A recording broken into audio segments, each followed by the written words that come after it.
Sejam todos bem-vindos ao estudo diário das Escrituras. Hoje nós vamos estudar 1 Coríntios capítulo 12, tá bom? Vamos começar aqui no versículo 1, que diz assim: acerca dos dons espirituais, não quero, irmãos, que sejais ignorantes.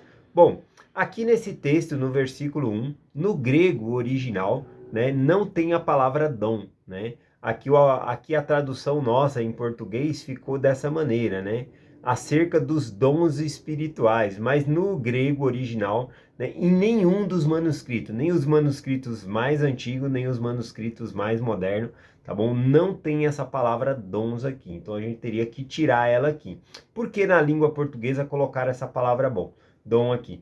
Porque no esse capítulo aqui ele vai falar dos dons espirituais a partir do versículo 4. Mas no versículo 1 não tem a palavra dom. Bom, nós sabemos, né, qual que é a explicação para isso, né? E eu acho que é o que eu acredito aqui que deveria ter sido colocado sem a palavra dom também, tá bom? Eu vou explicar por quê. Aqui é uma pergunta que fizeram ao apóstolo Paulo e o apóstolo Paulo estava respondendo por meio dessa carta. Então, quando ele diz aqui, ó, acerca dos, ou seja, ele está falando acerca do que vocês me perguntaram, é disso que ele está falando. Acerca dos dons espirituais, tira os dons, né? Aí fica só espirituais. Acerca dos espirituais, não quero, irmãos, que sejais ignorantes, né? É assim que deveria ficar essa frase. Então, aqui a pergunta mais provável que os irmãos de Coríntios fizeram aqui ao apóstolo Paulo era para saber distinguir como que nós podemos saber se uma pessoa ela é espiritual ou não. Né? Eu acho que é essa a pergunta aqui que eles devem ter feito realmente aqui pela resposta de Paulo nos demais versículos aqui, tá bom? Então é muito interessante aqui. Essa questão, né, de dizer que a pessoa é espiritual, a gente encontra aqui o próprio apóstolo Paulo falando lá em 1 Coríntios, capítulo 14, versículo 37. Vou ler rapidinho aqui. Ele diz assim, ó: se alguém se considera profeta ou espiritual, reconheça que as coisas que vos escrevo são mandamentos do Senhor. Então, se alguém reconhece, né? Se alguém se considera espiritual, tem que reconhecer que as coisas que o apóstolo Paulo está escrevendo aqui são mandamentos do Senhor.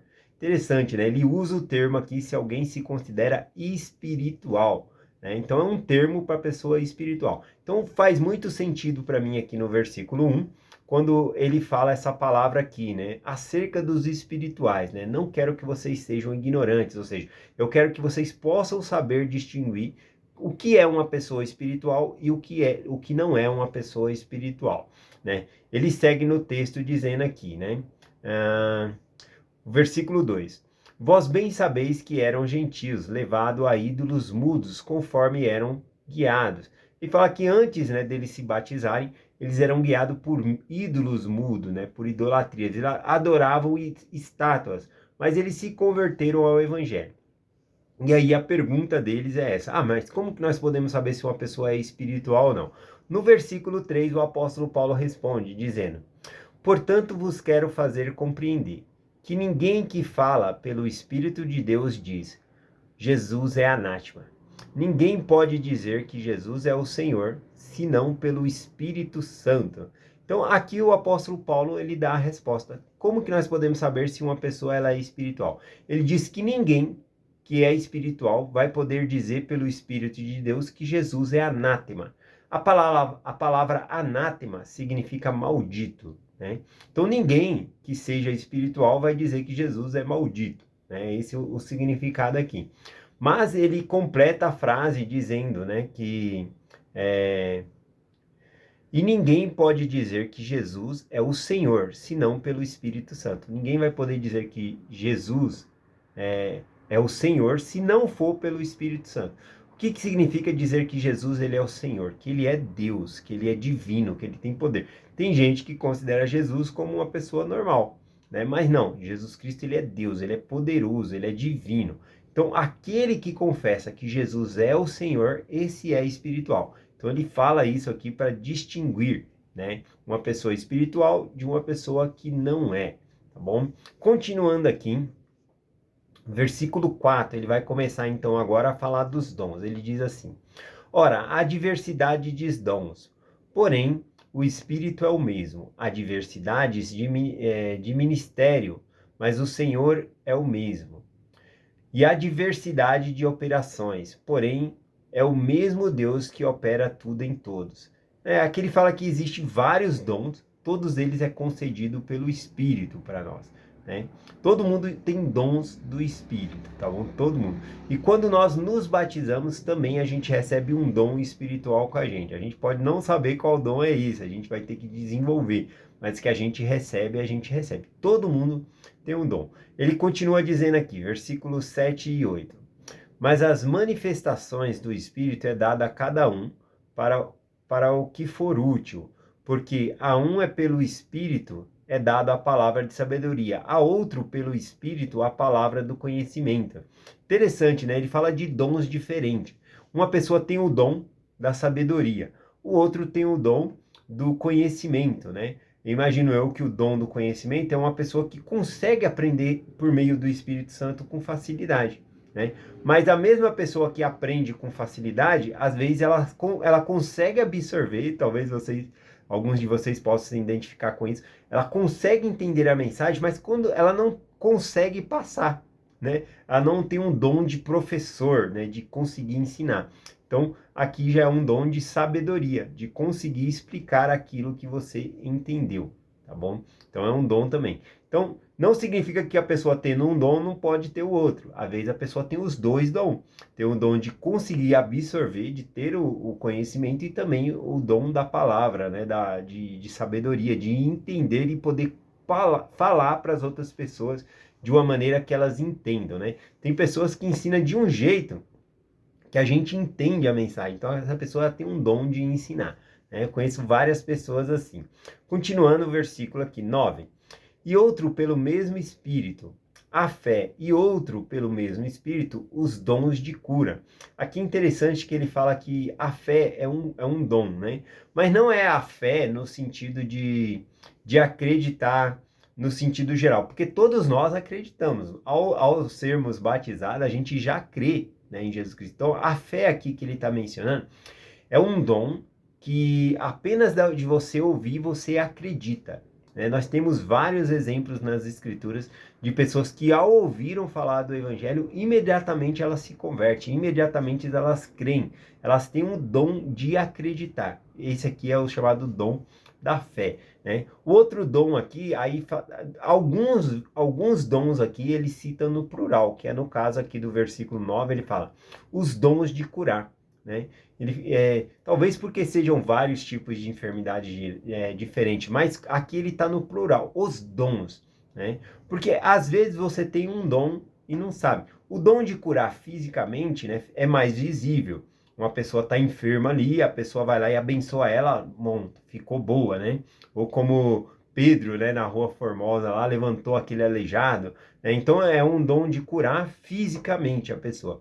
Mas existe o dom também, né? Por isso que eu acredito que está no plural aqui, porque existe dons de curar as pessoas espiritualmente. As pessoas também estão enfermas espiritualmente.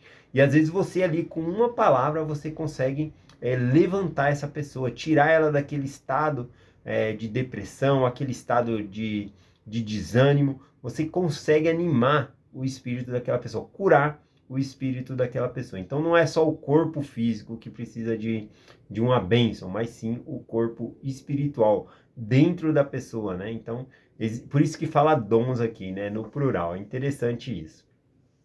Versículo 10. E a outros a operação de milagres, e a outros a profecia, e a outros o dom de discernir os espíritos. Acredito que esse dom aqui de discernir os espíritos, né, está relacionado a você conhecer a intenção das outras pessoas. Ah, eu sei que essa pessoa está sendo sincera, né? Tem pessoas que conseguem sentir isso. Mas também esse dom de discernir aqui, ele é dado, né, ao bispo. Quando o bispo é chamado ali, ele tem que ter esse dom, porque ele vai identificar pessoas que podem servir nos chamados na unidade. tá bom? Então ele vai identificar esses dons e vai dar chamados para as pessoas ali. Então o bispo ele tem o dom de discernimento, tá bom? Às vezes nem nós enxergamos um dom. E o bispo fala: "Ah, você vai servir nesse chamado aqui". Mas eu não tenho a capacidade. Aí quando você começa a exercer os chamados, você mesmo se surpreende com o que está acontecendo ali. Você descobre um dom que você não conhecia, que você não sabia. Porque o bispo ele tem o dom de discernimento, ele consegue entender ali se a pessoa deve ser chamada para aquele chamado ou não, né? Então a gente indica, várias organizações indicam o nome, mas o bispado, né, ele ora também para saber se aquela pessoa deve realmente ir para esse chamado. Ele tem o dom do discernimento aqui também. Ele continua aqui. E a variedade de línguas, e a outra, a interpretação de línguas, né? Vários tipos de dons aqui, né? Esse aqui é de você ter de discernir, perceber as coisas. Versículo 11 e 12. Mas um só é o mesmo Espírito e opera todas as coisas, repartindo particularmente a cada um como quer.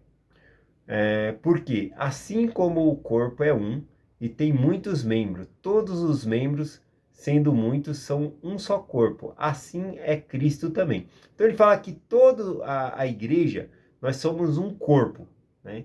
E o corpo, ele tem vários membros, né? Ele está falando que é vários membros porque várias partes do corpo têm funções diferentes. Tem o braço, tem a função diferente da perna, o olho, o ouvido, né? Cada função do corpo aí, órgão, ele tem funções diferentes. E assim é os dons distribuídos para vários tipos de pessoas diferentes. Ninguém tem todos os dons, né? Cada um tem pelo menos um dom, mas é difícil ter apenas um, né? Muitas vezes nós temos mais de um dom dado pelo Espírito aqui, tá bom?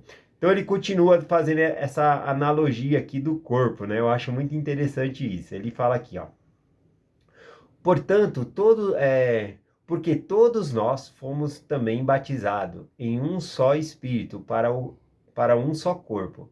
Quer judeu, quer grego, quer servo, livre, todos fomos dados a beber um só Espírito. Porque também o corpo não é um só membro, senão muitos. Se o pé disser, porque não sou mão, não sou do corpo, não será por isso ele do corpo? Ele está falando aqui, se o pé, né, ele reclamar, dizendo, eu não sou, por que que eu não sou uma mão, né? Eu estou aqui carregando todo o peso. Por acaso, se ele reclamar, ele não vai ser do corpo? Não, ele é um membro do corpo, né? Ele continua dizendo aqui. E se a orelha disser, por que não sou olho?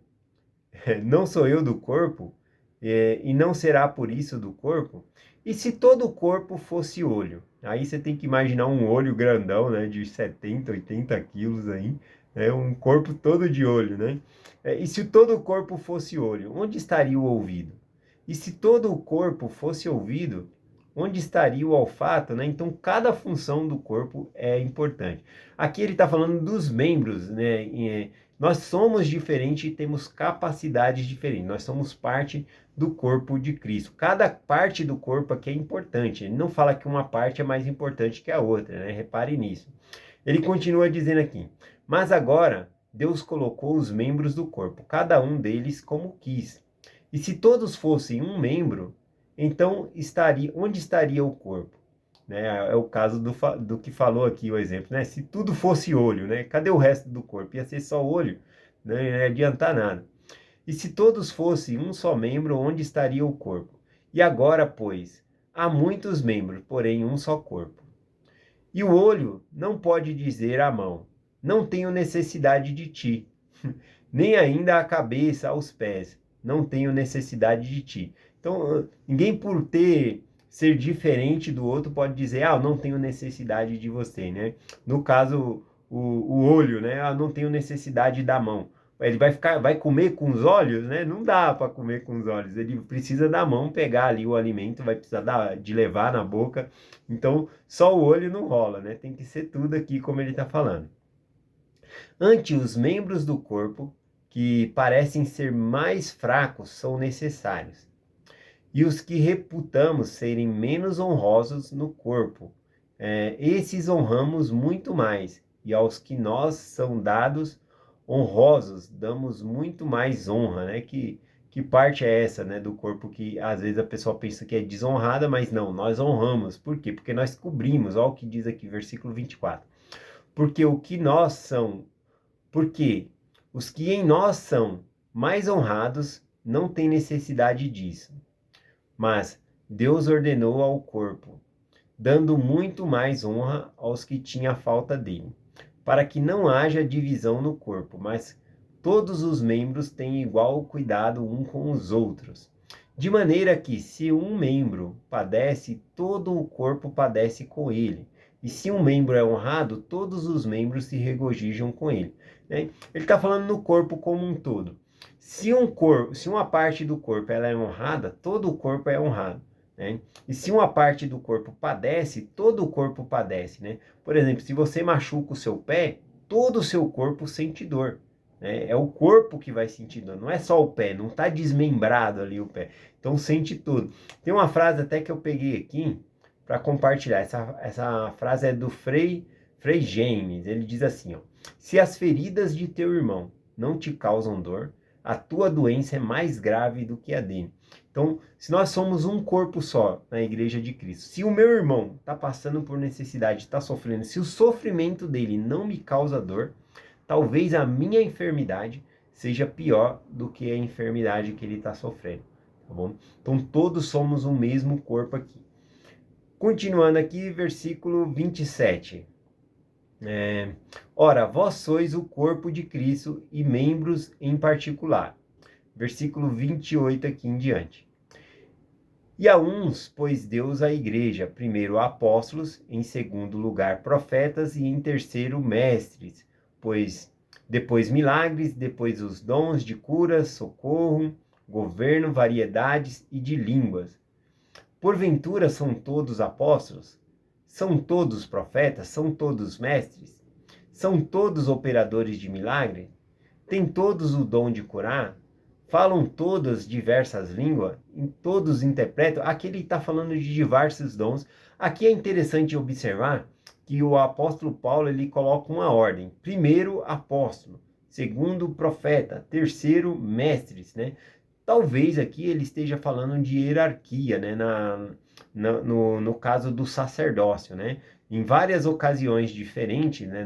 Na história da igreja, o sacerdócio ele teve divisões, diferenças de ofícios, tá bom?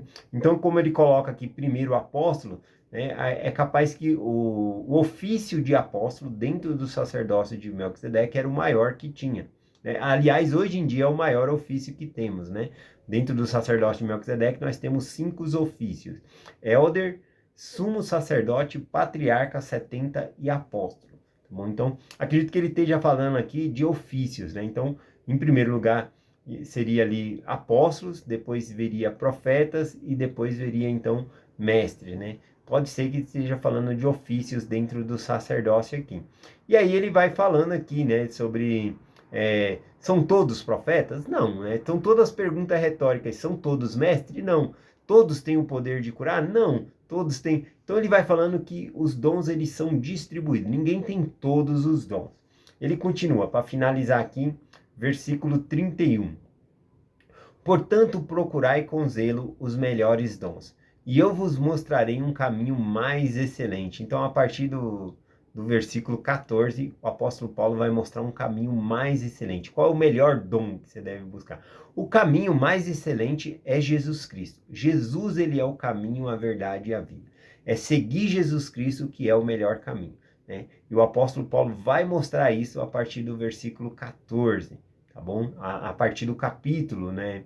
Hoje é o 12, a partir do capítulo 13, que a gente vai estudar essa parte aqui. Mas eu gostei aqui que veja que ele falando dos dons, né? Ele fala, procurai com zelo os melhores dons. Por quê? Porque existem dons que são melhores do que outros, né? A gente vai debater um pouquinho deles aqui ainda, né? Talvez amanhã. Mas existem dons melhores do que outros. Mas quando ele está falando do corpo, que são as pessoas, o corpo de Cristo, ele não fala que um corpo é melhor, que um membro é mais necessário que o outro. Ele fala que todos os membros são importantes. Até aqueles que são os mais fracos são necessários no corpo, tá bom? Fazendo essa analogia do corpo, eu gostaria de dizer o seguinte: a gente pode viver sem um braço, né? Ou até mesmo sem as duas pernas, né? Mas, por exemplo, você não pode viver sem um coração, né? Então, o coração é Cristo. Nós precisamos de Deus para viver, tá bom? A gente pode cortar qualquer parte do nosso corpo que ainda assim a gente conseguiria sobreviver, mas se tirar o coração não dá. Então, o coração é Cristo, tá bom? Ele é que mantém todo o corpo unido. Então, existem coisas que são essenciais, né? Uma pessoa pode perder uma perna, perder uma orelha, mas não perder o coração. Então, a gente não pode perder a essência do Evangelho, que é Jesus Cristo. Ele tem que ser o centro da nossa vida, tá bom? É essa mensagem que eu compartilho com vocês, em nome de Jesus Cristo. Amém. Até amanhã.